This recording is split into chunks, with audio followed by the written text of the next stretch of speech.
पिछले पाठ में हमने वक्रता केंद्र, मुख्य धुरी, केंद्र बिंदु आदि के बारे में सीखा था। अब जानते हैं कि किस तरह ये अवयव हमें समझने में मदद करते हैं कि गोलीय दर्पण या स्फेरिकल मिरर कैसे काम करता है। पहले अवतल दर्पण की बात करते हैं। इसके लिए चमकदार स्टील का चम्मच ले सकते हैं। इसका अवतल सतह अवतल दर्पण का काम करता है। अब कोई ऑब्जेक्ट ए बी मुख्य धुरी या प्रिंसिपल एक्सिस पर बिंदु सी और एफ के बीच रखा हुआ है। हम बिंदु ए से आकर ऑब्जेक्ट ए बी पर पड़ रही दो प्रकाश किरणों को लेते हैं, जिसमें एक एएम और दूसरी एएन है। किरण एएम मुख्य केंद्र या प्रिंसिपल फोकस के समानांतर है, इसलिए परावर्तन के बाद वो केंद्र बिंदु से होकर निकलेगी। क्योंकि मुख्य धुरी के समानांतर किरण परावर्तन के बाद केंद्र बिंदु से होकर निकलती है।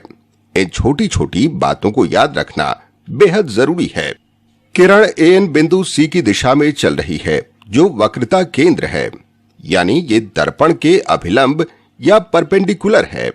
हमने ज्योमेट्री में सीखा था वृत्त का अर्ध व्यास सीएन बिंदु एन पर स्पर्श रेखा के अभिलंब होता है। अब क्योंकि आपतन कोण 90 डिग्री है, इसलिए परावर्तन कोण भी 90 डिग्री ही होगा, यानी किरण उसी सीधे पथ से होती हुई परावर्तित या रिफ्लेक्ट हो जाएगी। यानी किरण एन और सीएन एक ही सरल रेखा या स्ट्रेट लाइन पर रहेंगी। दोनों किरणें एक बिंदु पर मिल जाती हैं, यानी A-B- ही AB का वास्तविक प्रतिबिंब है। जैसा कि हम जानते हैं कि वास्तविक प्रतिबिंब उल्टा यानी प्रतिलोमित या इन्वर्टेड होता है, इसलिए चम्मच के भीतरी हिस्से में हमें अपनी उल्टी छवि दिखाई देती है। अब उत्तल दर्पण की बात करते हैं। हम दोबारा उसी ऑब्जेक्ट AB को लेंगे। एक बार फिर बिंदु A से आ रही किरणों को देखते हैं। पता करते हैं इस बार क्या होता है। किरण AM जो मुख्य धुरी के समानांतर है, वो कुछ इस तरह परावर्तित होती है कि ऐसा लगे जैसे वो केंद्र बिंदु से आ रही हो।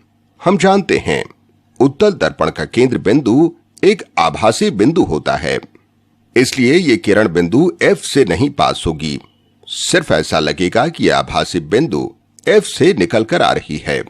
अब बिंदु A से एक और किरण दर्पण के बिंदु N पर पड़ती है। ये किरण बिंदु C की दिशा में बढ़ रही है, तो ये वास्तव में दर्पण के बिंदु N पर अभिलंब होगी। क्योंकि वक्रता त्रिज्या या रेडियस ऑफ कर्वेचर बिंदु N पर बनाई स्पर्श रेखा के अभिलंब होती है, यानी आपतन कोण 90 डिग्री का होगा।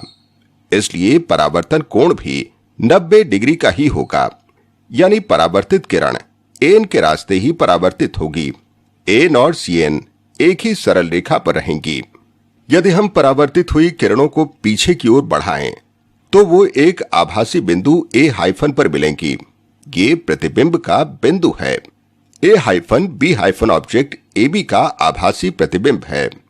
ये सीधा है और वास्तविक ऑब्जेक्ट AB से छोटा है, इसलिए ये एक छोटा सा डिमिनिश्ड प्रतिबिंब होगा।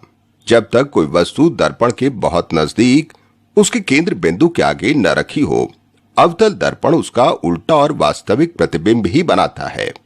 जबकि केंद्र बिंदु के आगे रखी वस्तु का अवतल दर्पण बड़ा, सीधा और आभासी प्रतिबिंब बनाता है। ऐसे में वस्तु इतनी नजदीक होती है कि किरणों को एक बिंदु पर मिलने का मौका ही नहीं मिल पाता। और उत्तल दर्पण हमेशा आभासी प्रतिबिंब ही बनाता है, यानी इसमें परावर्तन के बाद किरणें एक बिंदु पर कभी नहीं मिलती, वो अपसरित या डाइवर्ज हो जाती हैं।